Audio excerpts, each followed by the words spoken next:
another great, just absolutely fantastic conservative in this nation in so many levels. He's not only a professor, he's a writer, an author, a great spokesman for the movement, for all the great ideas that make this country great, can make this country better. And I want to welcome to the Final Say radio show Herb London, the president of the Hudson Institute. Well, Brett, great pleasure to be with you. Now, let's get into the most important things first, because I know you have a good book out, and I was trying to pick it up, and my local Barnes and Noble didn't have it, so I ordered it, but it's not here yet, and I'm extremely excited to get into that. But it's a transformational decade. It's the transformational decade. It's the period from 9/11 to the Obama administration. And what I try to do is, the book is actually a thought experiment. I say to people, suppose you were like Edward Bellamy's novel, Looking Backward, and you were mesmerized in 1965, and you woke up in 2010. What does the world look like? Well, in 1965, you would have said the largest and most important company in the United States, arguably in the world, is General Motors. In 2010, 80% of General Motors is owned by the federal government. If you said, what is the largest insurance company in 1965? Well, it was AIG. Almost half of AIG is now owned by the federal government. So the world has shifted very significantly in this period, and shifted not only economically, but shifted politically and shifted culturally. So that's what I am trying to deal with in the book. Well, that's very interesting. Now, I had the pleasure to come to the Hudson Institute several months back, and I was with my former show, and we've had quite a few changes going on. I want to introduce you to my co-host, my brother John, who's been very active, as a conservative himself in the energy industry and so many other things. So I wanted to introduce him to the conversation. Well, Brother John, always a pleasure to hear from you as well. Excellent. Welcome to the show, and I look forward to meeting you in person in the not-too-distant future. Well, I look forward to it as well. Now, it's been an interesting time. The things that have happened over this last, just break it down to the decade like you have. I think it's incredible how far we've fallen, how crazy things have become. We've really lost our way as a nation. We've been discussing this since we've been on the show today. On so many different levels. It's in a fiscal way. It's a cultural way. It's as a people. It's just even, we were discussing the Olympics before, and you used to get so behind your Olympic team, and now it's like it's an afterthought almost today. Well, one of the things that's happened is we've seen a decline in nationalist fervor and in the very act of patriotism, which I think used to characterize the United States. Now, there are still patriotic people in America, but it is interesting. In the 2006 Superman movie, the last in the series, the screenwriter, Michael Dougherty, had Superman, who always said the truth, justice, and the American way. He now says in the 2006 movie, truth, justice, and all that stuff. Well, what do you mean all that stuff? Superman, even though he came from Krypton, was raised in the Midwest. He is distinctly American. He fought for the American way. And now Superman is going to be a global figure. Next thing you know, we'll be fighting against Lex Luthor with a UN badge on his sleeve. It's ridiculous. Oh, gosh. I'm sorry. I was laughing myself. I'm trying to picture, Superman. If you want to neuter Superman, forget kryptonite. Just put him in a little powder blue helmet, and he'll be neutered. Exactly. Have him work for the United Nations. And I could certainly see that happening. Maybe in the next Superman movie, this is exactly what occurs. Perhaps we're even prescient in anticipating what is likely to occur. But it is outrageous. The notions that we now have, this kind of transnational view, which the Dean Coes of the world and the Anne-Marie Slaughters and the Amy Gutmans have been promoting, has had a profound effect on the way in which Americans think about their country. And while I don't think that most Americans are going to buy into a kind of one-world syndrome, there is no question that in elite circles, this is a very prominent idea. Herb, I'd love for you to go back to your book briefly, because one of the things you were mentioning is look at America in a transformational perspective. What it might look like from '65 to say 2005 or 2010. And I would just sort of raise the case that always beware. Government, and both parties could be guilty of this, but this part, the current administration far worse. government has a tendency to take advantage of crisis to steal and usurp power, and in this case, to wipe their feet on the Constitution. And we saw that from the prior administration, and I think we're seeing it much worse from this administration. And it sounds to me like that's an issue that you're also trying to address in the book.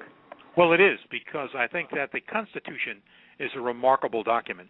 And it's remarkable because the Founding Fathers understood something from the Bible. They understood the organic relationship between that time in the 18th century when they were planning this new nation and the relationship it had to Judeo-Christian tradition. The words, all men are created equal, comes right out of the Old Testament. If you're thinking about the book of Genesis, I might add, if you're looking at what kind of government we would have, there was the recognition that since people are capable of evil in an Augustinian sense, that what you need is equal and competing evils. That's why we have a tripartite form of government, so that it's not one part of the government that can dominate the others. If you're talking about why is it that we have inalienable rights, because since God gave us those rights cannot be taken away. Now, all of that has been lost by a government as well as a people that have become much less interested in the organic relationship to the religious traditions of the past, and we become much less of a people interested in a kind of long-range view of what America was going to accomplish and is going to accomplish. So I think that there have been fundamental changes that have occurred. A lot of it is our educational system, a lot of it is a degraded culture, a lot of it is TV, and of course the internet, and you could say video games, and I could go on and on.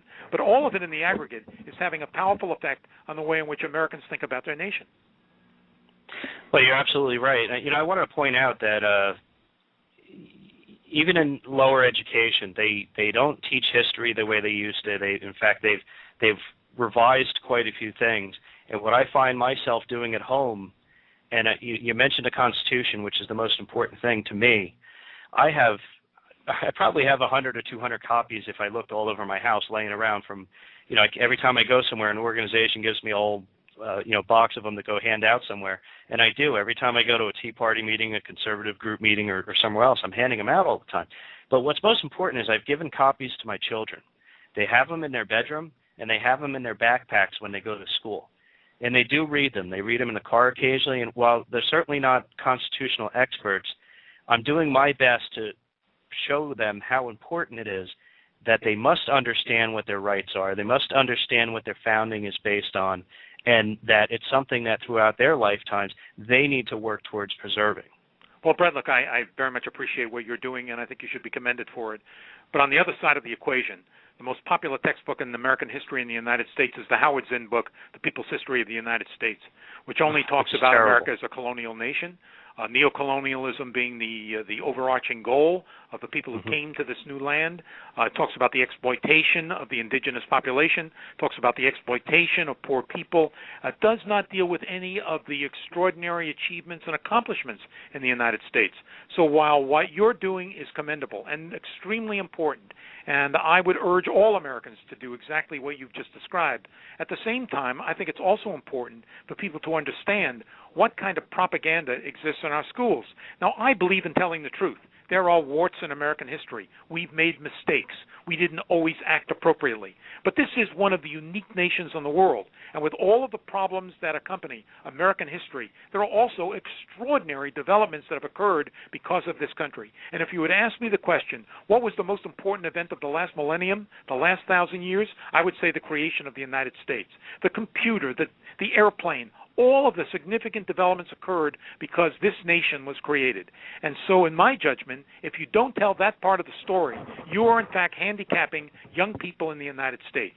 So you want to tell them the terrible things that have occurred? Fine. There was slavery. I understand that. And I'm not happy about the slavery that occurred. But let's talk about the Wright brothers, and let's talk about Thomas Edison, and let's talk about the unique achievements of the United States in saving Europe during World War II and in World War I.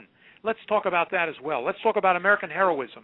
Let's talk about those people who sacrificed so that others could survive in the land of the free. That story has to be told as well. And we fought wars with our own people over our mistakes.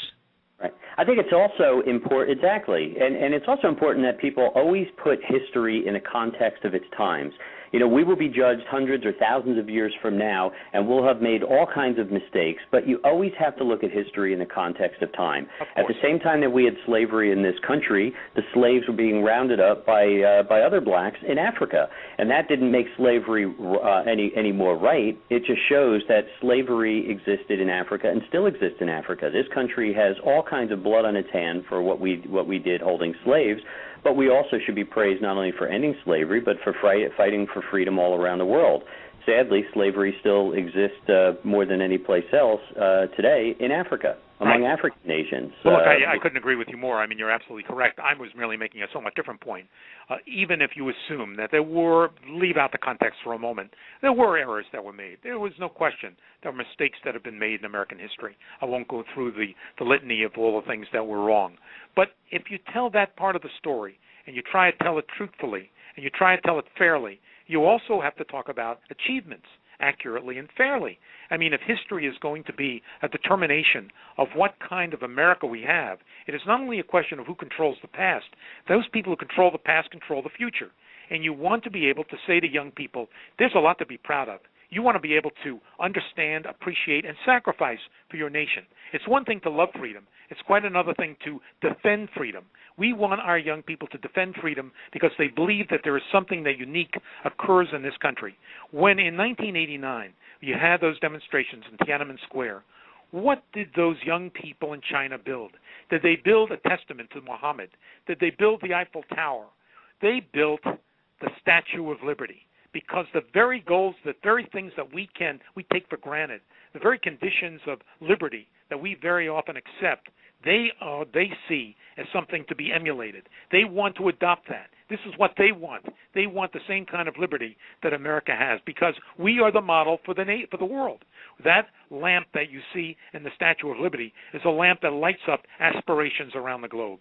That's what people are looking for. And it seems to me we should not overlook that extraordinary development. That's an absolute excellent point.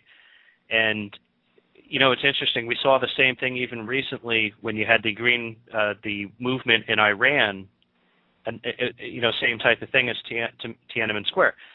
People who wanted change in the country rose up in the form of close to 1 million people, if not more, and we didn't support that. Well, for me, it was one of the most embarrassing moments of the Obama administration, and there have been hundreds of examples like that. The apology that was made in Normandy. Can never, ever forgive the American president for standing in France, in Normandy, and apologizing for the role that our soldiers played in saving Europe from the Nazis.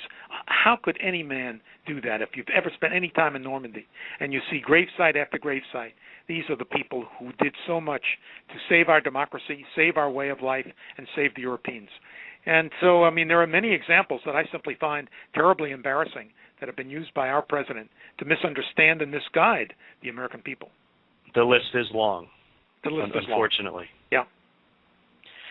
Well, Dr. London, I want to thank you so much for joining us on the Final Say radio show. We look forward to having you back very often. And I wanted to just give out your websites. One is the Hudson.org, that's HUDSON.org, and herblondon.org. And we didn't get to it, I've got a few of your recent articles, Global Events Called for Bold Action in Dealing with Voter Fraud, which I've put up on our website. I appreciate that very much. Oh, no problem. I put up a little section here on our face of our website, Herb London, Hudson Institute. We've put those up there. And as you keep writing your pieces, we'll put those up as well. And we'd certainly love to, after I've received your book and get to read it a little more, I'd love to get into that even further. That would be great. And John, pleasure to meet you for the first time. And Brett, good luck to you. Great. Thank you so much for joining us today. Okay. Bye-bye.